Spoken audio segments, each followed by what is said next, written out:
everyone, my name is Kara and I am owner of the Top Dog Shop. And today we're going to be showing you our newest product, our Leash Tie-Dye Kit, and also a demonstration on how to do one of the techniques to dyeing the leash.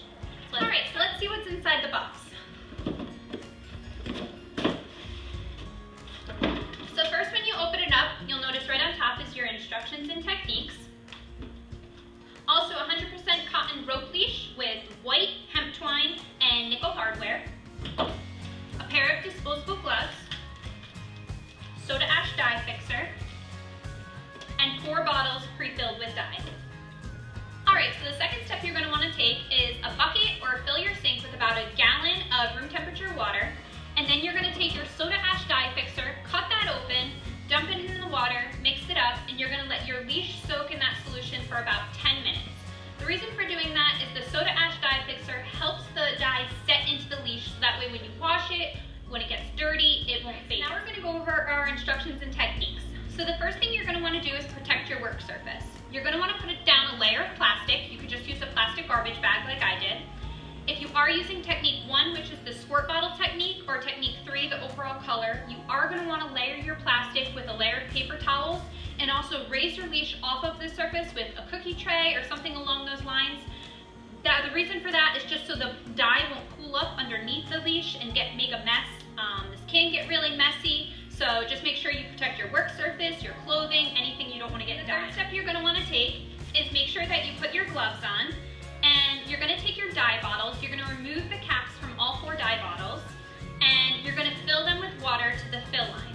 Mine are already pre-filled. Once you fill it with water, replace the cap, make sure it's tight, and once it's on there tight, shake it up. You'll see that all the dye is dissolved from the bottom, and that's when you know you're ready. Alright, and now for step 5, which is time to dye the leash.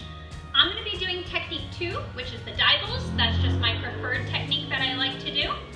So the first thing we're going to do for that technique is we're going to take 4 mixing bowls. You can use glass, plastic, it doesn't matter. And you're going to remove your caps from your dye, and you're just going to pour your dye into the bowls.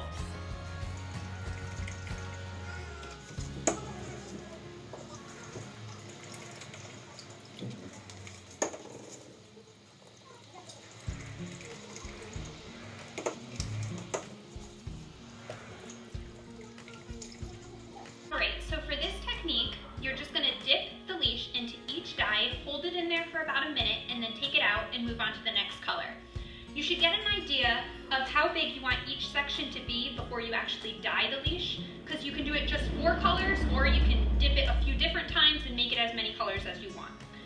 So, I'm going to start, I have red, yellow, blue, and purple, and I'm going to start by just dipping the handle into the red for about a minute and taking it out.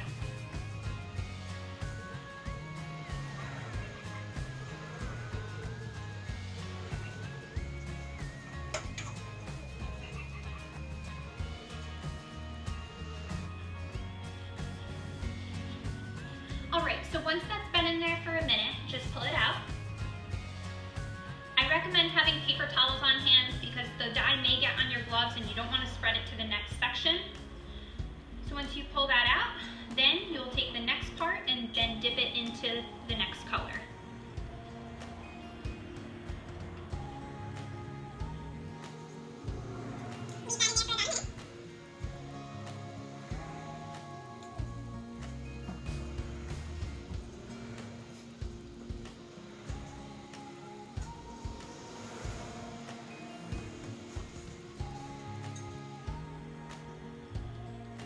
And then pull that out and move on to the next color.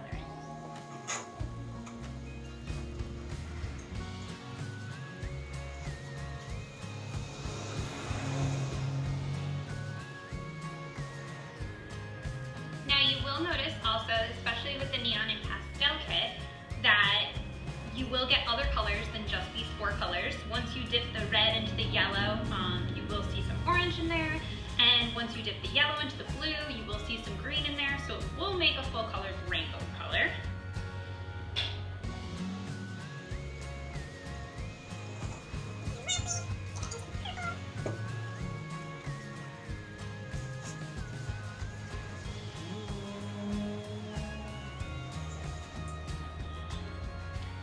When you are dipping it into the last color, just try not to hardware in there too much. Don't dump it all in if you are using this method. Just hold it up as you're dipping the leash in.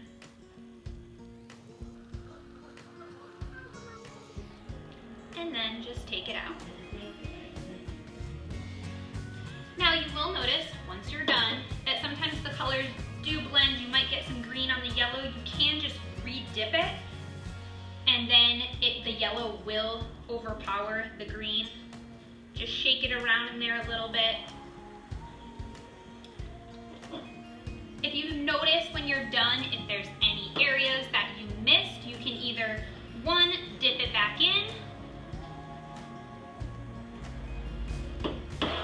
or two, you can put a little bit more water into your dye bottle. There should be a little bit left at the bottom, and then you can just use the squirt bottle method and fill in any spots that you noticed. So it's that easy. Once you finish dyeing it, you're gonna let your leash sit for 8 hours. So don't touch it, let it sit overnight for 8 hours. The following day, once it sits, you're just gonna rinse it out in the sink with some warm water and let it dry. And once it's dry, you'll have a stylish new leash for your pet.